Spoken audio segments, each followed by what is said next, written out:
अब इस दूसरे पैराग्राफ का अगली 4 लाइनें हम देखें तो पहले लिखा है, ब्रैकेट में कुछ लिखा है, कैमरा दिखाओ इसे बड़ा बड़ा, कोष्ठक में लिखा है। ब्रैकेट में लिखना दरअसल ये कविता के शिल्प सौंदर्य में आता है। आगे हम लोग एक कविता और पढ़ेंगे उषा, उसमें भी देखेंगे कि कई जगह कुछ पंक्तियाँ ब्रैकेट में यानी कोष्ठक में लिखी गई हैं। यहाँ भी लिखा गया है, 1-2 बार और मिलेगा आगे इसी कविता में।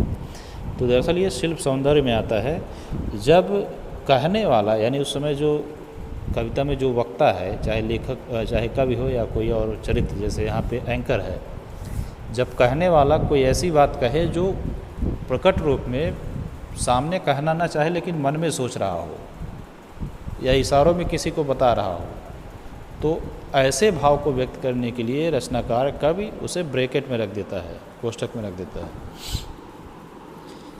ताकि सामने वाला सुन भी न पाए और उसके मन का भाव पाठक या श्रोता के सामने प्रस्तुत भी हो जाए।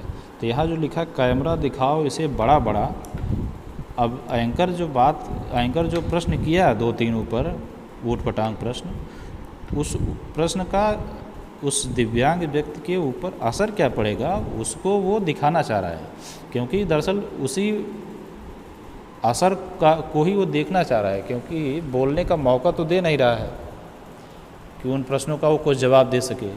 अब प्रश्न पे प्रश्न करते जाएंगे, बोल नहीं पाएगा, लेकिन प्रश्न ऐसे उल्टे सीधे हैं कि कुछ न कुछ असर तो पड़ेगा, और जो चेहरे पर किसी न किसी भाव के रूप में प्रकट होगा, चाहे दुख के रूप में प्रकट होगा, चाहे अभी आगे बताएगा कि कसक उत्पन्न होती है उसके चेहरे पर, वो प्रकट होगा, कहीं न कहीं पछतावा प्रकट होगा। जो भी भाव इन प्रश्नों के प्रभाव से उत्पन्न होगा, उस भाव को एंकर जान रहा है कि अभी ऐसा कुछ होने वाला है, इसलिए वो अपने कैमरामैन को इशारा कर रहा है कि कैमरा दिखाओ इसे बड़ा बड़ा। किसे बड़ा दिखाना है? उस दिव्यांग व्यक्ति के चेहरे को, पूरे पर्दे पर सिर्फ चेहरे को दिखाएगा, ताकि जो भी भाव प्रकट हो चेहरे पर वो दिख सके दर्शक को। तो दरअसल उसका निहित उद्देश्य यही है जो ब्रैकेट में लिखा गया है। और फिर उसके सवालों का सिलसिला चल रहा है। हाँ, तो बताइए आपका दुख क्या है? अब जाके थोड़ा बहुत कुछ सही प्रश्न आया, लेकिन उस प्रश्न का जवाब नहीं देने देगा। देखिए आगे बोले जा रहा है कि जल्दी बताइए, वह दुख बताइए, बता नहीं पाएगा। ये भी कह दे रहा बता नहीं पाएगा। अरे कैसे बता पाएगा? जब तुम बताने का मौका दोगे तब तो वो बता पाएगा।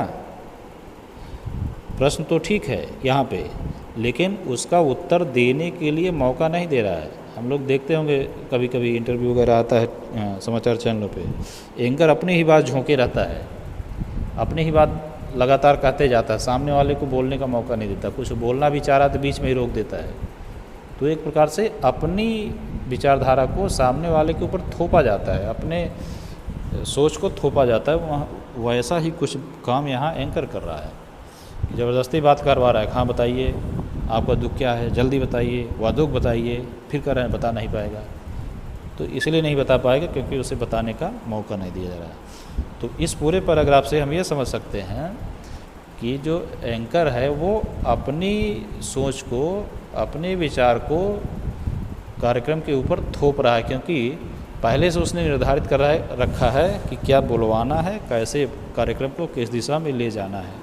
और वह दिशा है व्यावसायिकता, टीआरपी बढ़ाना, पैसा कमाना, लोगों में जिज्ञासा का भाव उत्पन्न किए रहना। बाकी आगे